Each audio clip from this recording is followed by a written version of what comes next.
Hello, this is Eric from the Stratford Public Library Makerspace. Welcome to another edition of Make It Meetups. This week we're going to be creating shadow puppets, and not just your ordinary shadow puppets that you do with your hands. We'll make some of those, but we're also going to create three-dimensional shadow puppets and some other paper cut shadow puppets, and I think you're going to really enjoy it. So let's get started. We created these puppets in the makerspace on the vinyl cutter. If you have access to a Cricut or a Silhouette machine, you can find your own pictures on the internet, and the computer will trace them and then cut them out, and we stuck the black vinyl onto some clear plastic. If you don't have access to a vinyl cutter, you can always use my favorite, cardboard. This is corrugated cardboard, but you can also use cereal box cardboard, which cuts really easily. This puppet is totally opaque, and when we put it against the screen, we get an outline image, which is called a silhouette. Traditionally, these puppets would be made out of rawhide. The rawhide's beaten flat with a mallet, and then it's cut out with chisels and punches, and it's dyed different colors that'll shine through up onto the screen. You can find tons of reference photos on the internet of this type of shadow puppet and many others. But if there's something that you can't quite find, type in what you're looking for, so say Star Wars, and then follow it up by the word silhouette. So Star Wars silhouette, and you'll get a whole bunch of images that'll work really well to make shadow puppets out of. This puppet has a lot of really complicated joints, but because it's flat, they're actually really simple. They're just holes poked through the joint and tied with a piece of string. I'm going to see if I can incorporate some of those into the cardboard one I make.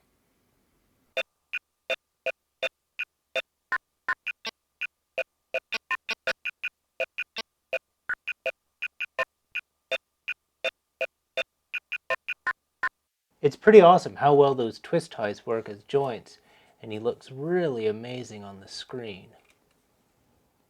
I think three-dimensional shadow puppets are pretty much the coolest things ever, because once you take the flashlight and shine them on the screen, you get a 3D image, and then as soon as you move it left or right, you can make your image move with the light.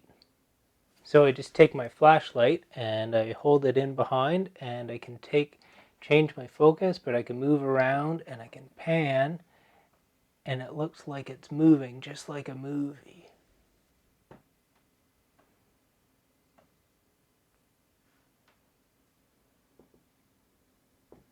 And in the middle of your scene, if you want, you can make your X-Wing fly by, or a rocket ship blast off. We can also use things like these crystals that really refract the light, and they shine them up in all kinds of random directions. When I shine this on here, you can kind of see them glowing, and that's kind of neat. But when I shine it over here, you can get some really nice effects happening. The crystals that I use to refract the light are just plastic crystals from the dollar store. And this is a plastic bowl that looks like cut glass. I also had this glass from the cupboard, which would make the same type of effects. And a crumpled up piece of cellophane or a clear plastic bag would do the same type of thing, or a plastic pop bottle. You can also use clear colored cellophane to tape onto your puppets and project up onto the screen. It often comes as wrapping paper.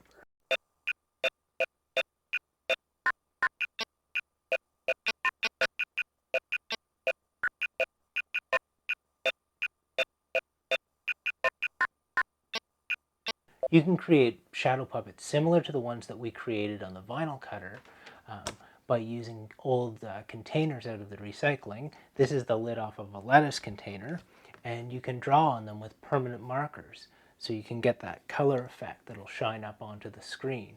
However, if there's parts that you want to be dark and opaque, like this one, use some cereal box cardboard and either tape or glue it onto the front.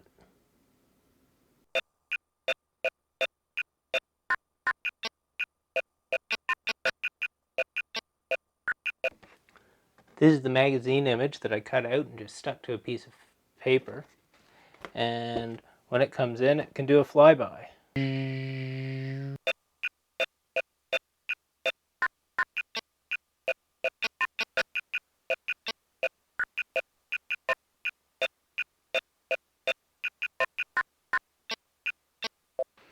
Try coloring in R2 with with a marker, and we can take all the little details and give them some color. As well, if you guys remember Beth's story time, I drew up a chameleon. All the colors that I used with the permanent markers have stayed on, and now they'll project the color right onto the screen. If you don't have a specific shadow puppet screen like I do, you can just shine it onto any white sheet or a blank wall like this, and you'll get the same results.